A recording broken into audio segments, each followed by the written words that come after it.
This video is sponsored by SBO Digital Marketing. இது ஒரு work from home opportunity. இதை use பண்ணிக்கோங்க. இதில் மந்த்லி 21K கிட்ட சம்பாதிக்கலாம்.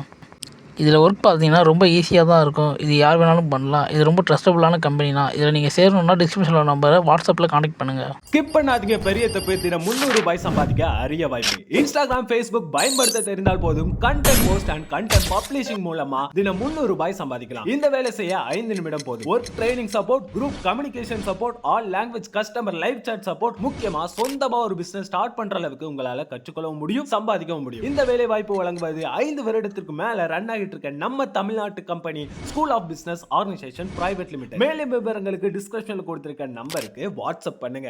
இப்போ அவங்ககிட்ட தான் உடனே பேசுறாரு. நமக்கெல்லாம் கொஞ்சம் டிலே ஆகுது. கர்த்தர் பேசிட்டார். என்னடா பேசினாரு? அந்த பொண்ணை கல்யாணம் பண்ணிக்க சொல்லிட்டார். பார்க்காம அது முடியாது. ரெபெக்கால பாருங்க, டிசிஷன். இன்னைக்கும் சொல்றேன், இந்த காட்ஸ் டிசிஷன், தேவனுக்குள்ளாக இருந்து எடுக்கிற முடிவு ரொம்ப இம்பார்ட்டன்ட். நீங்கள் உங்கள் எதிர்காலத்தை கர்த்தருக்குள்ள இருந்து நிர்ணயிக்க வேண்டும். பல நேரங்களிலே நீங்கள் எதன் அடிப்படையில் நிர்ணயிக்கிறீங்க நான் உங்களுக்கு சொல்றேன். ஆதியாகமத்தின் புத்தகம் 3ஆம் அதிகாரத்தை வாசிங்க. அப்பொழுது ஸ்ரீயானவள், அந்த விருட்சம் புசிப்புக்கு நல்லதும் பார்வைக்கு இன்பமும் புத்தியை தெளிவிக்கிறதற்கு இச்சிக்கப்படத்தக்க விருட்சமுமா இருக்கு. இப்ப இந்த விருட்சம் எல்லாம் இருக்க, இந்த விருட்சம் எங்க இருந்துச்சு தெரியுமா? அதான் ரொம்ப முக்கியம், ரொம்ப இம்பார்ட்டன்ட். அதுதான் வீழ்ச்சிக்கு காரணம். வாசிங்க 3ஆம் அதிகாரம் 3ஆம் வசனம் வாசிங்க. ஆனாலும் தோட்டத்தின் நடுவில் இருக்கிற விருட்சத்தின் கனியை குறித்து தேவன் நீங்கள் சாகாதபடிக்கு அதை புசிக்கவும் அதை தொடவும் வேண்டாம் என்று சொன்னார் என்றால். இந்த விருட்சம் எங்க இருந்துச்சு? தோட்டத்தின். சரி, இன்னொரு விருட்சம் எங்க இருக்குன்னு பாருங்க. வாசிங்க 2:9 வாசிங்க. தோட்டத்தின் நடுவில் ஜீவ விருட்சத்தையும். ஜீவ விருட்சம் எங்க இருக்குது? தோட்டத்துக்கு நடுவில். இந்த வீழ்ச்சி, இச்சிக்கப்படத்தக்க விருட்சம், அது எங்க இருக்குது? அது எங்க இருக்கு? அதுவும் நடுவில் தான் இருக்குது. 3ஆம் அதிகாரம் 3ஆம் வசனம் திருப்பி வாசிங்க பார்ப்போம். ஆனாலும் தோட்டத்தின் நடுவில் இருக்கிற விருட்சத்தின் கனியை குறித்து தேவன் நீங்கள் சாகாதபடிக்கு அதை புசிக்கவும் அதை தொடவும் வேண்டாம் என்று சொன்னார் என்றார். நல்லா கவனிச்சுக்கொள்ளுங்க. இந்த விருட்சமும் எங்க தான் இருக்குது? நடுவில் தான் இருக்குது. அந்த விருட்சமும் எங்க தான் இருக்குது? நடுவில் தான் இருக்குது.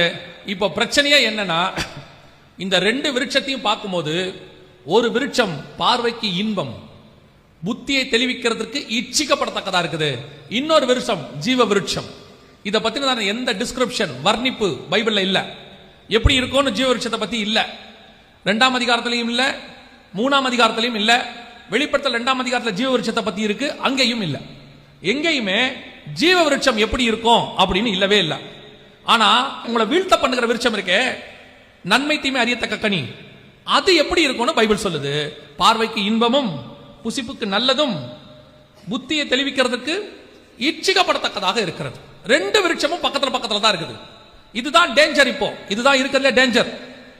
உங்களுக்கு கர்த்தர் வச்சிருக்கிற ஜீவ விருட்சமும் அங்கதான் இருக்குது. உங்களை விழ பண்ணுகிற இச்சிக்கப்படத்தக்க விருட்சமும் எங்க இருக்குது? அங்கதான் இருக்கு. விருட்சம்னா மரம், நல்லா தெரிஞ்சுக்கொள்ளுங்க. விருட்சம்னா மரம். 2 மரமும் பக்கத்துல இருக்குது. ஒன்னு காட்ஸ் வில், உங்களுக்காக கர்த்தர் வச்சது, சாப்பிடணும். இன்னொன்னு சாப்பிடக்கூடாது, காட் உங்களுக்கு அது வேணான்னு சொல்றது. காட் விளக்கின கனியும் காட் கொடுக்கிற கனியும் பக்கத்துல தான் இருக்கும், ரொம்ப டிஸ்டன்ஸ்ல இருக்காது. இங்க தான் நான் சொன்ன பாருங்க, டிசிஷன் எடுக்கிற வேலைன்னு ஒன்று இருக்குது. இதுதான் கர்த்தர் உங்ககிட்ட கொடுத்திருக்கிறாரு. ரெபெக்காளுக்கு அந்த டிசிஷன் எடுக்கிற அந்த அத்தாரிட்டி இருந்துச்சு. உங்ககிட்டயும் கர்த்தர் அதை தான் எதிர்பார்க்கிறார். 2 வருஷம் பக்கத்துல இருக்கும். ஒன்னு ஆனா பார்க்கறதுக்கு அட்ராக்டிவா இருக்கும். பொதுவா நீங்க நானும் எதை வச்சு நம்ம செலக்ட் பண்ணுவோம் அப்படின்னு கேட்டீங்கன்னா, இப்போ ஒரு உதாரணத்துக்கு சொல்றேன். இதுக்கு ஒத்த காரியம் இருக்கு.